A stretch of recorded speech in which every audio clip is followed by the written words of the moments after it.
This Okay, conference will now be recorded. I can hear you now. Go ahead. Okay. Oh, good. All right. So, welcome to our monthly webinar series. This month's topic is PCOS.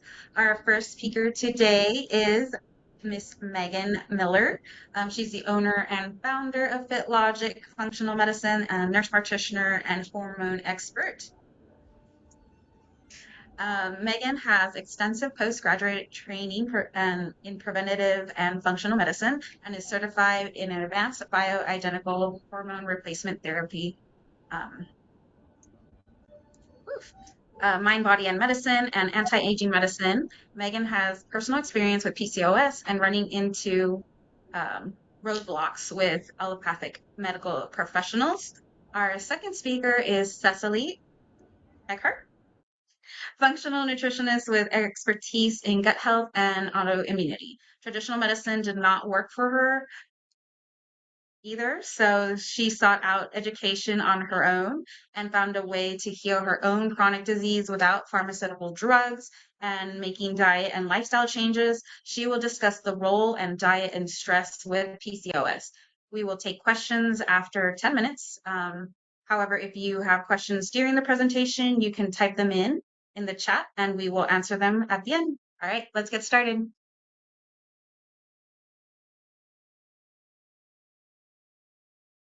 So now she talks.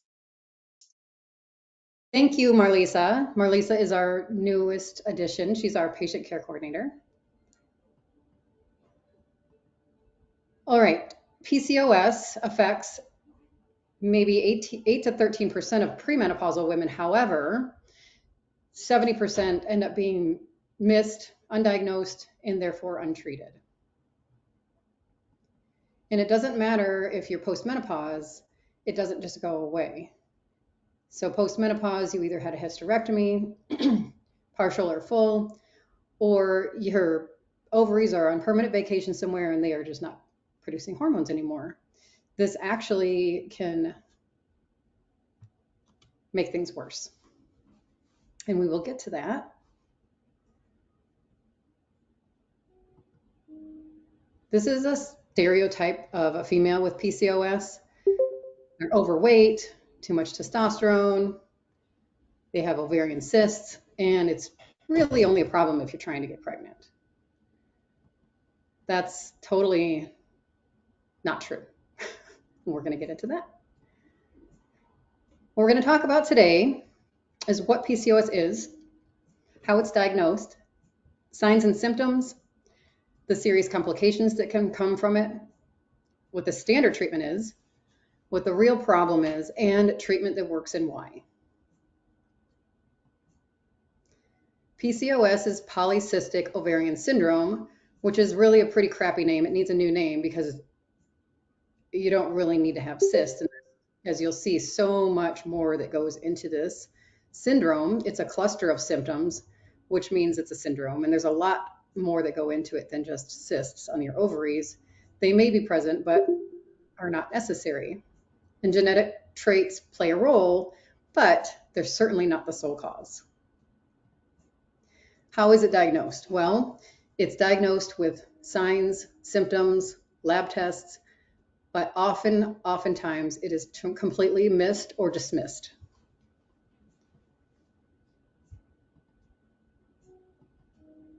See, here are some of the symptoms. It's not all inclusive, but some of the most common ones: acne, facial hair growth, especially around the chin and the upper lip, missed or irregular periods, anovulation, meaning no ovulation at all, heavy periods, cramps, PMS, tender or painful breasts, male pattern baldness or thinning hair, and miscarriages, especially if there's more than one miscarriage.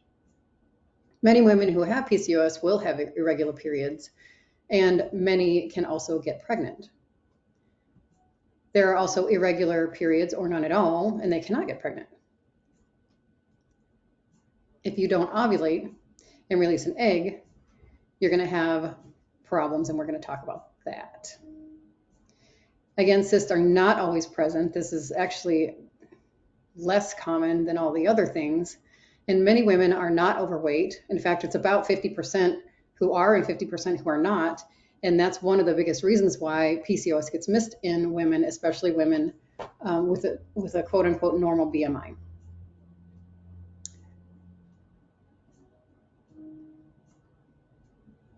Some truths about PCOS.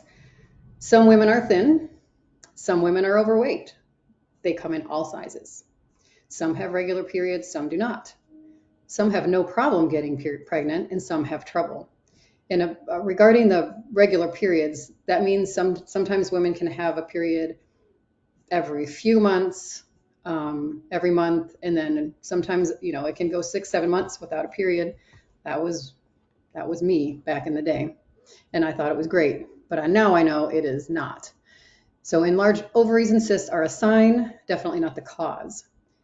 And again, many women are not overweight and therefore they are not diagnosed. When it's missed, the opportunity to help protect what kills 90% of women is totally missed, and that's heart disease. Waist circumference is one thing that you can start doing immediately to measure change rather than using the scale, which doesn't really give you an idea of your body composition. The in-body composition, body composition analysis scan is another way to take a look. So if PCOS does get missed, it goes untreated, or it gets treated incorrectly, then these women are at significantly increased risk for Alzheimer's, diabetes, breast cancer, heart disease, and endometrial cancer.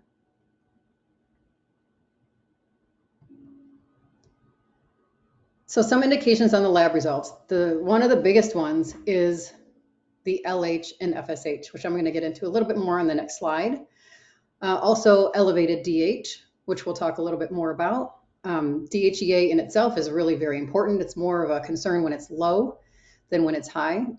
And low SHBG, which is a protein that's made in the liver,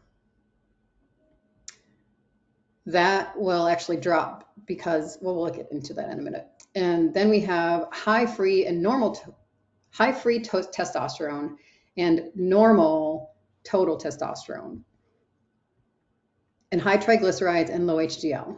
These are some of the indications of PCOS. The first one is really the primary one, but all of these other factors, and considering with symptoms, gives you the diagnosis.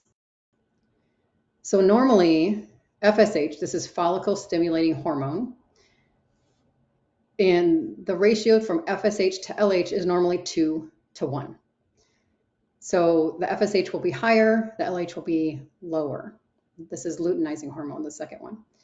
But with PCOS, you will see that flipped, where you'll have the ratio 1:2 instead of 2:1. And when this happens, this is pathognomonic for PCOS. So the FSH, for example, would be 5, and the LH would be 2.5. That's pretty good indication that there's a PCOS diagnosis. This is some of the complications that can also come of untreated or incorrectly treated or missed PCOS is infertility, miscarriage, premature birth, also gestational diabetes, pregnancy-induced hypertension, metabolic syndrome, which is just a cluster of symptoms including high blood pressure, high cholesterol, high triglycerides. These all increase the risk of heart attack and stroke. Also sleep apnea, depression, anxiety, and eating disorders. We talked a little bit about these, are breast cancer and endometrial cancer risk, fatty liver, diabetes, heart attack, stroke, infertility, and miscarriage. It sounds like a broken record, but it's very, very important to know this.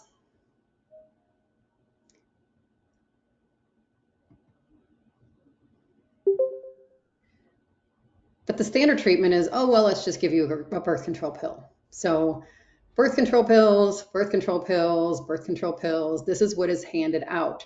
And obviously that is not going to work if you do want to get pregnant.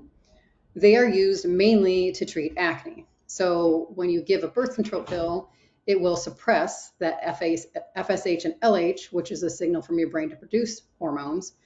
And birth control pills are FDA approved to treat acne because they will completely wipe out ovarian function. This happens a lot with athletes. They take birth control pills like continuously without any break to wipe out their ovarian function. But it's not a good idea health-wise because of many reasons. But additionally, this wiping out the ovarian function will increase something called sex hormone binding globulin. And when that is increased, it's a protein that's made in the liver, then it will bind onto the free testosterone, and that will bring the free testosterone level down, and that helps a lot with acne. However, it doesn't treat the underlying problem. It simply masks symptoms, and the disease still progresses.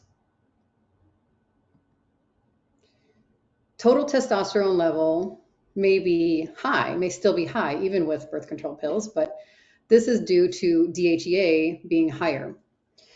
So the DHEA is a hormone that's made from cholesterol, and it's really very, very important for heart protection.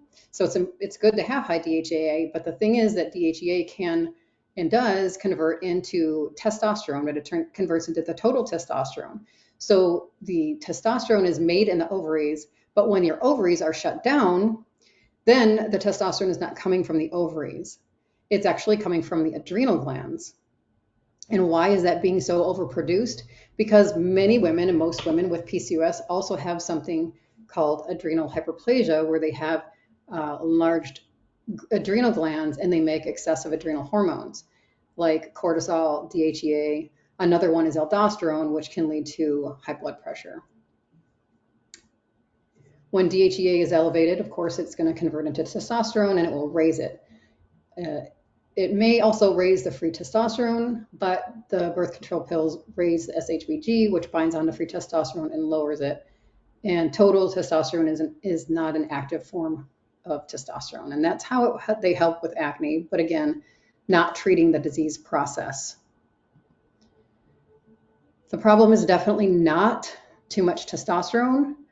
High testosterone may be a symptom, but it is not the cause. If you haven't had a chance to listen to or take a look at our Testosterone for Women webinar, we did that a couple of months ago. It's on our website under resources and webinars.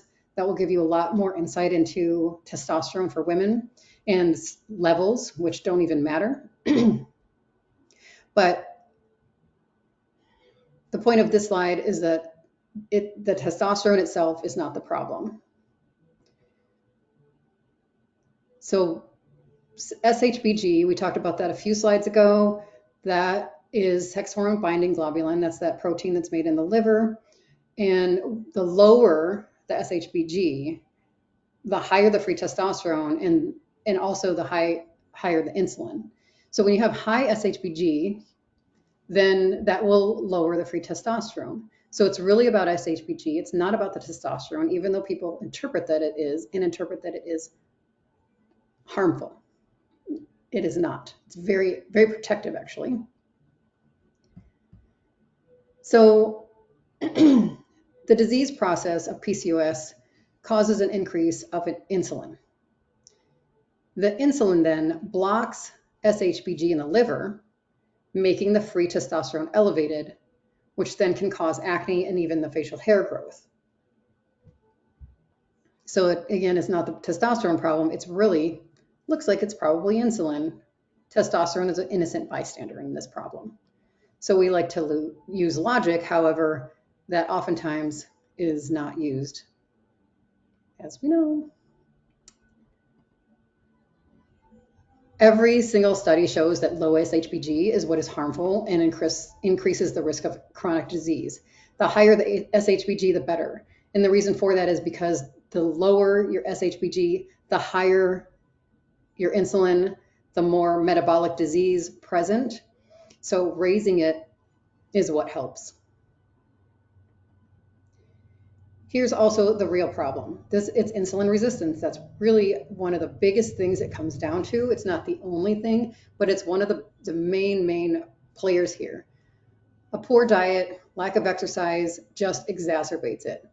So it's not the cause, but it definitely makes it worse. And a single calorie of sugar or complex carbs will increase your blood sugar level and tell your pancreas to produce more insulin. So women with PCOS are much more sensitive to this and have to be much more careful with their diet.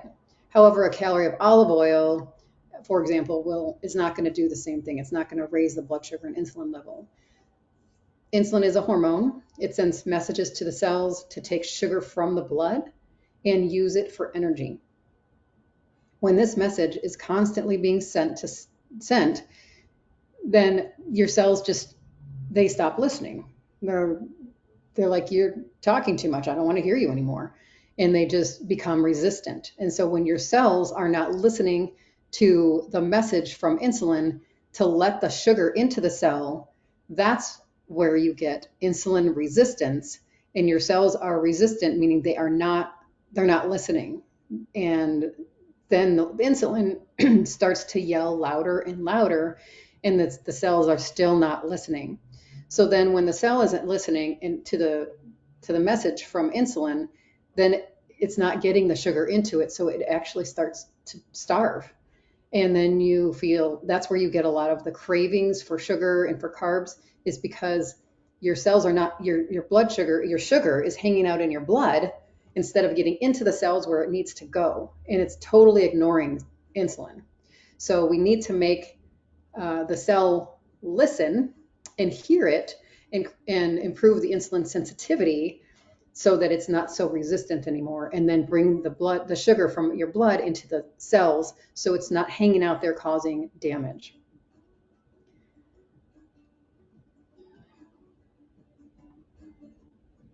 So we have insulin resistance, which is really one of the biggest issues. We see it all the time here. It is, of course, people who come to us usually aren't the ones who feel fantastic and don't need help with anything, but it is very, very prominent in our country, especially to some degree or another. I think we all have insulin resistance and we all have ADD, but we're not treating it properly.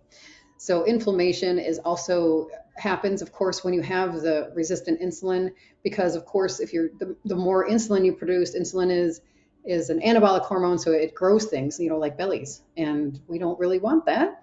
But that leads to inflammation because it's more adipose tissue, fat, and that is inflammatory, and especially the visceral fat, which is the fat that surrounds your organs, and not the fat, subcutaneous, or a lot of times people think visceral fat is belly fat. I mean, it can be, but you can't measure that on a scale. You have to measure it on a body composition scan, a in-body scan, or sometimes the DEXA scans will measure that too. And that's usually a driver of this, but not always.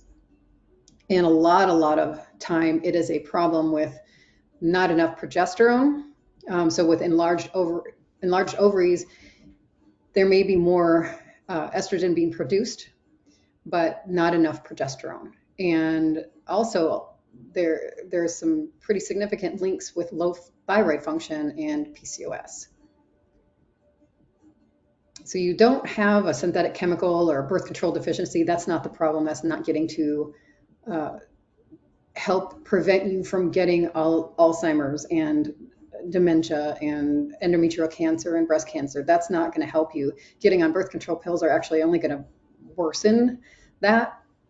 But some people really love it because it helps with acne and it can help regulate periods. But the problem is, if you haven't had a period, then you're not making progesterone, and you need progesterone. So let's get into this a little bit deeper. I just found this root cause. It didn't actually say PCOS. I put it on there. It said social media, but I really think it applies, because even leaving this fake news, and I don't want to go down this rabbit trail, but the root cause. So we hear about these things really driven by big pharma says this and that, and then they brainwash us all to think that we should just dispense synthetic chemicals, which are, is the birth control pill, to fix everything instead of looking at what's the real problem. And then we lose confidence in traditional medicine once we start learning more about how it's not working. And of course, it shifts our models, but I just thought that was interesting. Okay, and so progesterone, if again, when your BG drops because of the insulin resistance, so the insulin is blocking that production of SHBG, when it drops, then it's not there for the free testosterone to bind onto, and of course you see the increase in testosterone. But it also binds to estradiol. So when SHBG is low, then you have more estradiol floating around, and that can stimulate the endometrium much more than a woman without PCOS. So, and the reason that's problematic is because you don't have enough progesterone to oppose that estrogen, and that increases the risk of cancer. So what's the treatment? It's high dose progesterone. So if you're skipping periods, especially if you go months without a period, it's great. I mean, I would go months without a period in my 20s, and I thought it was fantastic, but I had no idea that I was at significant risk for these cancers. And I really truly believe in my whole being that I have prevented myself from getting breast cancer, endometrial cancer, colon cancer, because of things that I've learned. Hormones are huge, but when you're chronically deficient in progesterone, have all of those symptoms, and nobody pays attention or notices, then that, especially after you're 40, your risk increases and increases and increases. So that lack of progesterone with a constant stimulation of estrogen itself isn't bad, but when you don't have progesterone, that's what makes it bad. So progesterone is very, very important for PCOS, especially for those who are skipping periods. If you're skipping periods, it can be great, but then you're probably, there's no ovulation, and there's no ovulation, and you're not making progesterone. Of course, progesterone is what helps maintain pregnancies as well. So there's a huge difference between progesterone and a progestin, or it's also has been called medroxyprogesterone. That those are synthetic chemicals. Progesterone is a natural, bioidentical, human identical hormone. If you look at the chemical structure of what our bodies naturally produce, the progesterone that we prescribe is exactly the same chemical structure. It actually comes from a yam, which is interesting, but the progestins and the synthetic ones, which are in birth control pills, they do not mimic our chemical structure. In fact, they're completely different.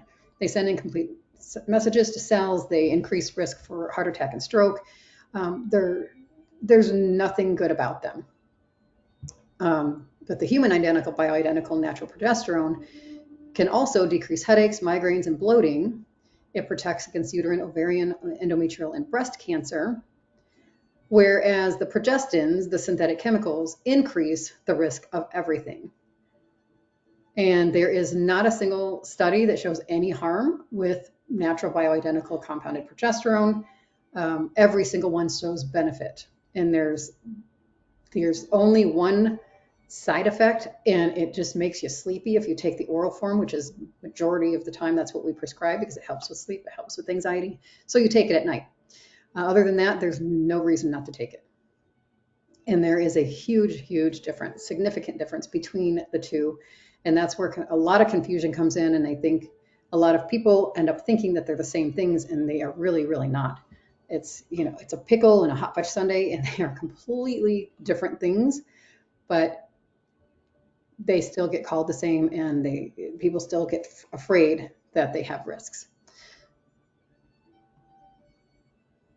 Again, no study shows any harm with micronized. Micronized is the compounded form is much well absorbed, especially when it's micronized, and every study shows benefit. This is a prescription. Of course, there's progesterone creams that you can buy over the counter, but they're not going to have the effect that prescribed compounded bioidentical micronized progesterone would have. And then we have thyroid. So low thyroid function and untreated especially can make PCOS worse because it increases insulin resistance. So thyroid hormone, we did a webinar on thyroid in May. That's also on our website, the recording, but it affects metabolism in every single cell of our body. So it's really very important to optimize the thyroid, and that's the key, is optimizing it. And low thyroid function doesn't always mean diagnosis of hypothyroidism, but treating with thyroid hormone helps significantly. And there's also a connection with Hashimoto's, which is an autoimmune disorder, and PCOS. Of course, if it's untreated, it makes it worse. Thyroid hormone also helps to regulate menstrual hormones and metabolism. So low levels of thyroid can also contribute to ovarian dysfunction and inability to get pregnant or maintain pregnancy. Thyroid and progesterone, very, very important, especially if you want to get pregnant, but also especially for long-term health. These are just there's lots and lots of symptoms of low thyroid function, but I just wanted to throw this in there. This is actually, I took this from our thyroid webinar, but thought it was pretty important just to point out some of the things. Cold all the time, depression, low mood, losing scalp hair, trouble sleeping, brain fog, dry skin, dry scalp, trouble pooping, tired, fatigued, trouble waking up in the morning. And it's actually free T3. This isn't a thyroid webinar, but I just wanted to throw this in there too, because it's free T3 that's responsible for metabolism at the cell level. It is not TSH, which is commonly tested only, and it's not T4. So just keep that in mind for thyroid function tests. Free T3 is very, very important to know that number and to consider all of the symptoms to get treated for it. So there are some supplements that can help. So inositol, so in addition to the birth control pill, another thing that's commonly prescribed is something called metformin.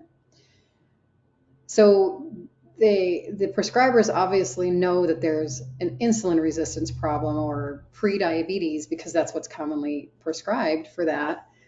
But again, it doesn't help the problem. So far we have progesterone, we have thyroid, and now we're talking about some supplements. So inositol, it improves ovulation, it increases pregnancy rates, and it helps with insulin resistance and facial hair growth. It works better than metformin, and it doesn't have the GI side effects. A lot of people suffer from GI side effects with metformin. And we have the myo-inositol and D-chiro-inositol. That's what DCI is. When you take that supplement, you want to have a ratio of 40:1.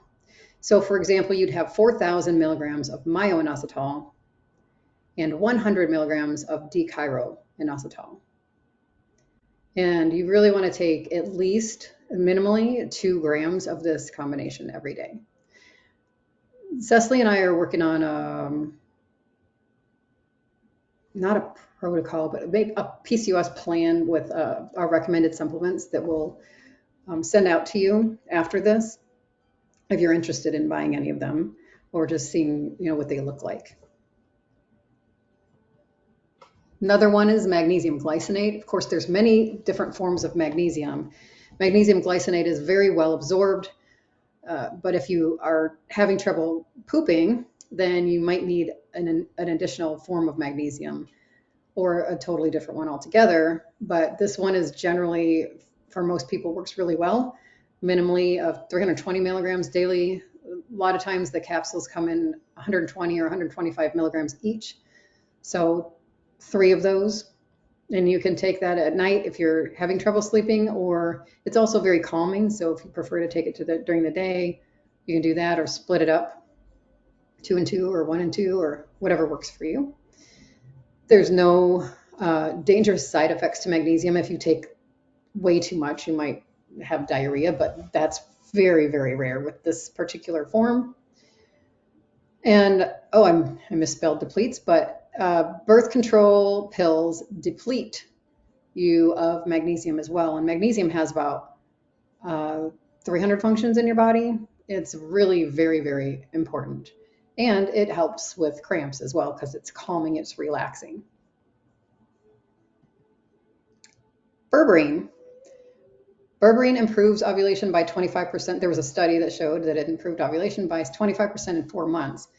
And it does work better than metformin to reduce blood sugar and insulin levels. Berberine, you can get plain berberine. It comes from a plant. You can also get it. We have it with chromium, which is helps with insulin resistance as well, and magnesium and calcium. But there's also berberine that comes with alpha lipoic acid. I'm not going to get into that, but most things with berberine are to help with blood sugar and insulin resistance, and also to help with cholesterol and triglycerides. That 500 milligrams, 2 or 3 times a day would be ideal with the berberine. NAC is N-acetylcysteine. This, we recommend 600 milligrams 3 times a day. It's much better tolerated than metformin as well. It's a very potent antioxidant, and it's a precursor to glutathione, which is the mother of all antioxidants, and really, really important to help with detoxification. A couple of other supplements. CoQ10 gets depleted with a lot of medications, and that's a really important antioxidant as well. And then vitamin D3, you want to take the D3 form. The D2 form can be prescribed, but it's inefficient and it's not the active form, and it doesn't really do much. So if you're deficient, even if you're not deficient in vitamin D, it's very safe to take 10,000 IUs a day, which in a lot of traditional allopathic medical offices, they think is absurd, and they don't want you to take more than like 400, which isn't going to do much. But vitamin D is more like a hormone than a vitamin, and it helps improve your immune system. It helps improve mood. It's actually got anti-cancer properties. It's very, very important. And fish oil. Fish oil helps with all of these things, are helping with inflammation as well, which is a problem with PCOS. It's constant battling with inflammation. So fish oil, we like the Nordic Naturals Pro Omega 2000, but they also have one that's Pro Omega CoQ10, so it's 2 for 1 in those capsules. And exercise, so high intensity interval training. I know there's some people who love it and some people who dread it. I used to teach it. I wrote a thesis paper on it. It's pretty amazing. You don't have to kill yourself doing it, but it can make a significant improvements in your health, your mood, your overall well-being, and your body composition. And you don't have to do it for an hour. That's the beauty of it, and that's what attracted me to it, is 20 minutes, and you can get a really good workout. I don't know if you're able to click on this, and this link, I can send it out after the webinar, but it's a 7-minute workout that they posted in the New York Times, and it's just consistent. I think they say 30 seconds of each exercise with no breaks, but you can also do 20 seconds with 10 seconds in between. 7 minutes, that's like 7% of your day. So it's just getting in the habit of doing something rather than nothing. Anything you can do to exercise is really very well known to help with blood sugar and insulin regulation, and lower insulin, and obviously decrease visceral fat, which therefore is going to lower your risk for diseases and cancers. And you don't have to go running marathons. I actually don't recommend that at all, especially if you're over 40. It really can be a stress relief for a lot of people. Love it, but it also does put a major stress on your body when you're doing running a lot, especially marathons and ultra marathons. They can be pretty intense on your body. So strength training, you want building muscle. The more muscle you have, so Muscle doesn't actually weigh more than fat because a pound is a pound is a pound, but it does increase your metabolism because your body needs to increase your metabolism in order to keep up with the muscle. So the more muscle you have, the faster you're going to lose weight, and the more you're going to improve your overall health. And that doesn't have to be an hour or 2 hours at the gym either.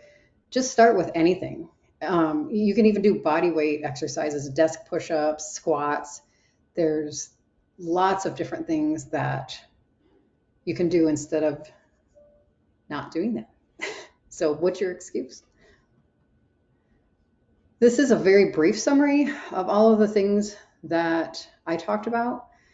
PCOS comes in all sizes and all shapes. It is very often missed. It is the great imitator because it's missed a lot. And there are many more women out there who have it, who don't know it, who maybe even have been told they have it, but they're being given birth control pills, and it's just not treating the disease process. And this is such a huge part of what is destroying our country is these chronic diseases and cancer. And we're really great at these acute emergencies. We're doing pretty good. But these chronic conditions that are just wiping us out we're failing miserably. And this is just one piece of this huge puzzle that we can put in to help prevent women from dying of heart disease. And it just needs to get noticed early. And it's not an easy thing because we bump up against so many other opinions. I don't know what their opinions are based on, but ours are based on 100% on the evidence, and we have plenty of evidence to back up everything that we do, and especially when it comes to PCOS. And I didn't take time to tell you my story, but when I was in my 20s, I was told, you have PCOS, and I had no idea what that was. And the only thing they told me was you need to take birth control pills and you might have trouble getting pregnant one day. That is it. I knew nothing else. I didn't ask because I wasn't interested in getting pregnant at the time. I was too busy doing other things. And that's all that was ever told to me. And it wasn't until we were trying to get pregnant with another child. I didn't have any problems the first time that I know of. But then I started really, really digging into it, and man, nobody gave me answers. So I found them. And another part of this summary is that PCOS increases your risk for disease and cancer. And that's only if it's not treated properly. So progesterone, thyroid, supplements, exercise. And Cecily's going to talk about diet here in just a minute. But 100% birth control pills are not, they're not the answer. All right, I'm going to turn it over to Cecily, and she's going to talk about diet.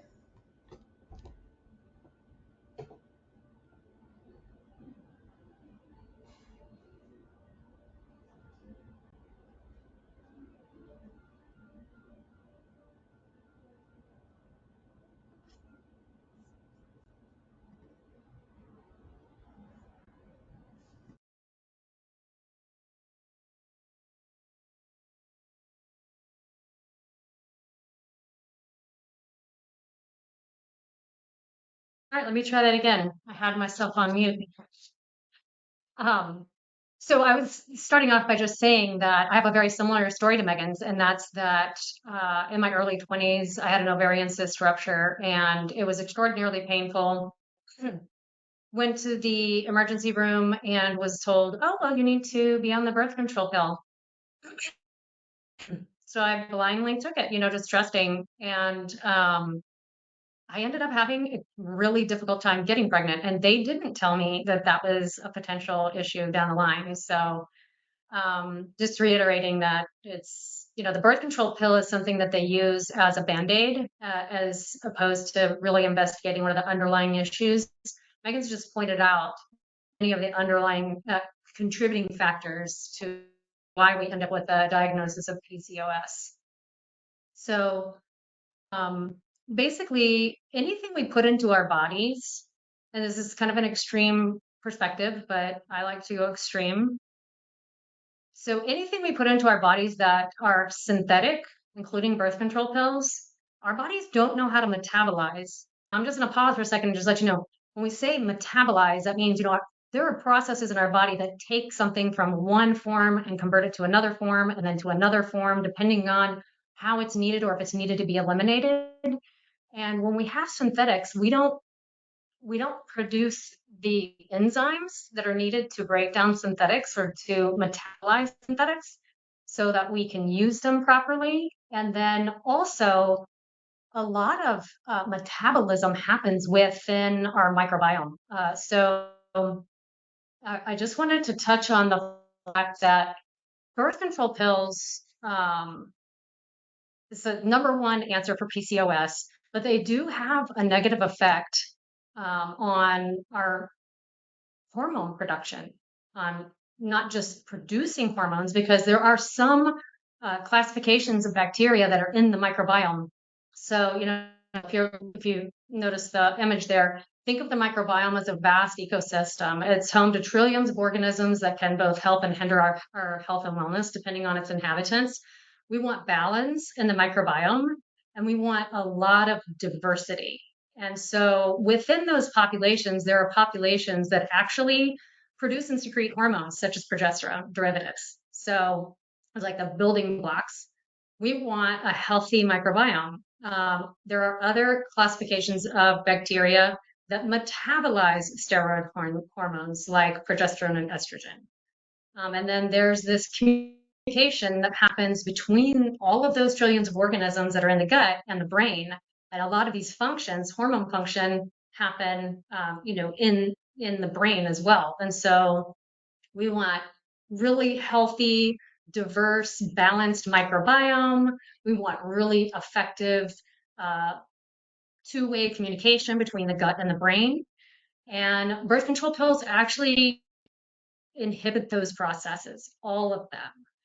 So it might be, they might be seemingly beneficial temporarily, but really long term, they are quite harmful because they're altering these populations that are actively participating in preventing PCOS if we know how to effectively alter those populations. And so let's talk about, we can go to the next slide. So there's this relationship between stress, sleep, insulin resistance, the microbiome. They're really, just like everything in the body, everything is interrelated. And so if the key issue here, if one of those major issues is insulin resistance, what are the things that impact insulin resistance? I think most of us think of diet, which is great because diet plays an enormous role in our blood sugar levels, which impacts our ability to become insulin resistant. But sleep and stress actually affect not only insulin resistance but also the microbiome. So this I feel like would be an entire hour-long webinar.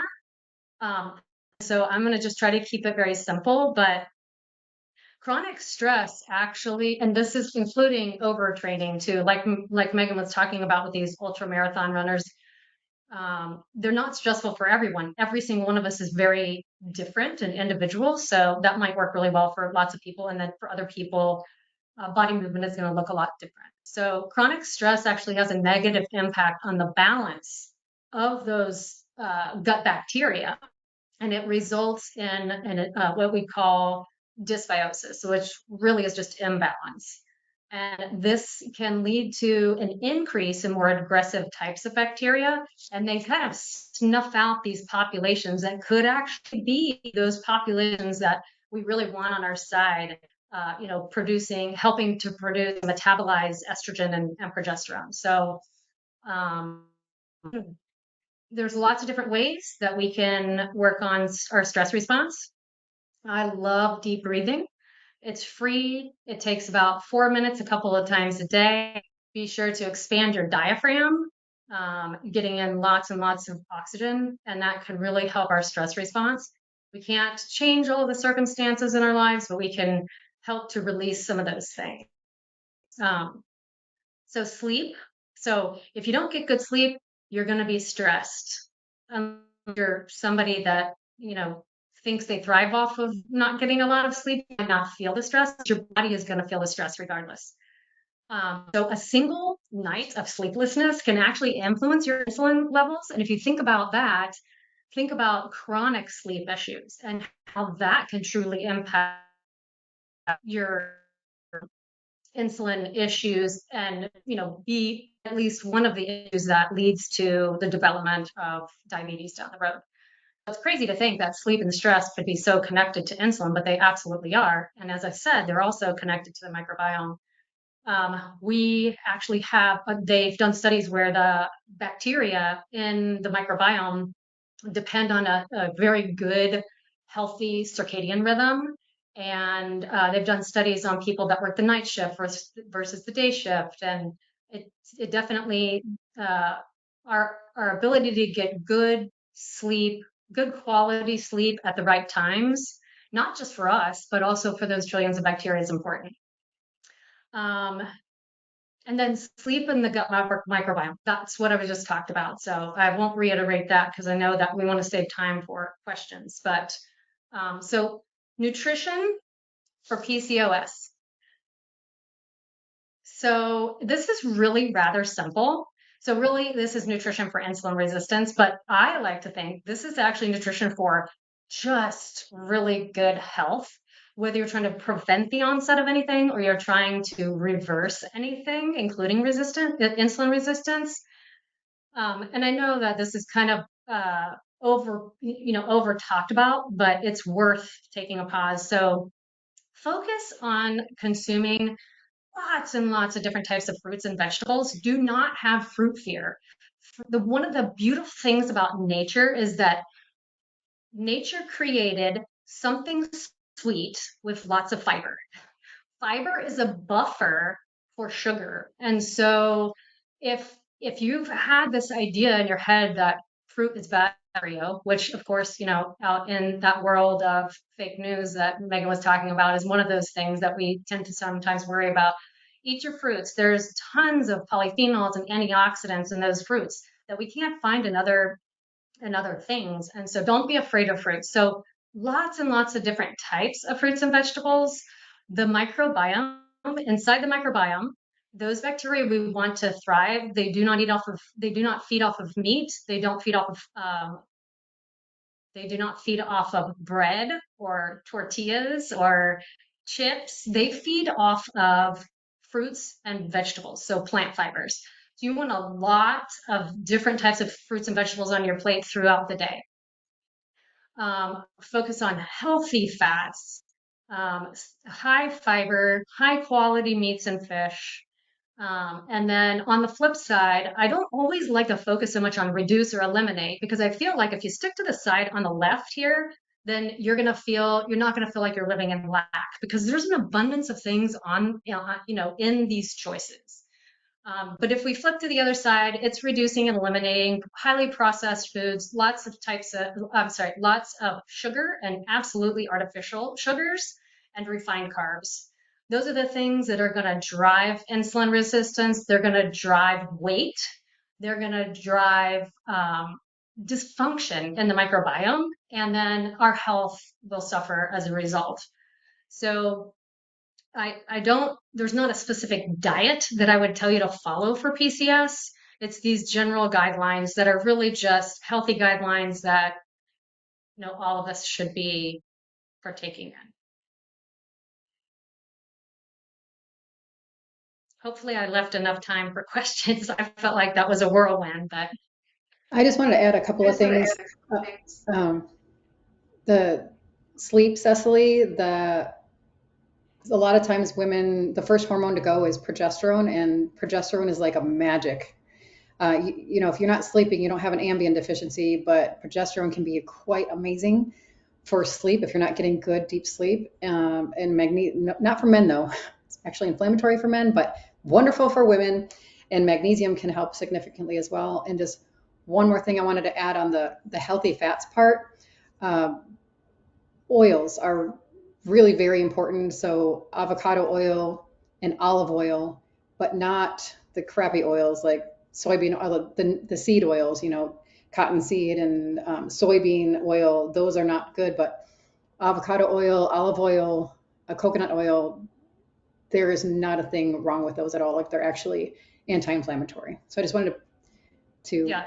No, throw and that thank you in. for pointing that out. Yeah, I will just say that, we know that PCOS is rooted in inflammation also. And so this is definitely a highly anti-inflammatory diet. So if I had to choose a diet, I would say, go for an anti-inflammatory diet, and those fats absolutely play a role. 100%. And I think somebody had a question.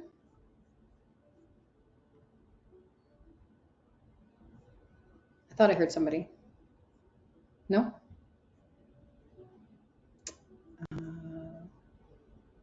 Going once, going twice. Any questions? Raise your hand, shout out loud. I don't see anything in the chat, I don't think. Unless I'm missing it. Okay.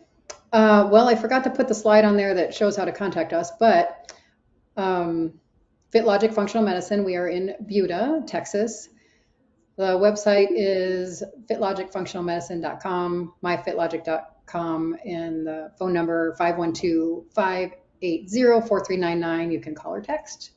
And if we'll be sending out a recording of this webinar, and it will also be posted on our website under resources. So if you have any questions, please call and ask. And thank you so much for being here. We appreciate all of you.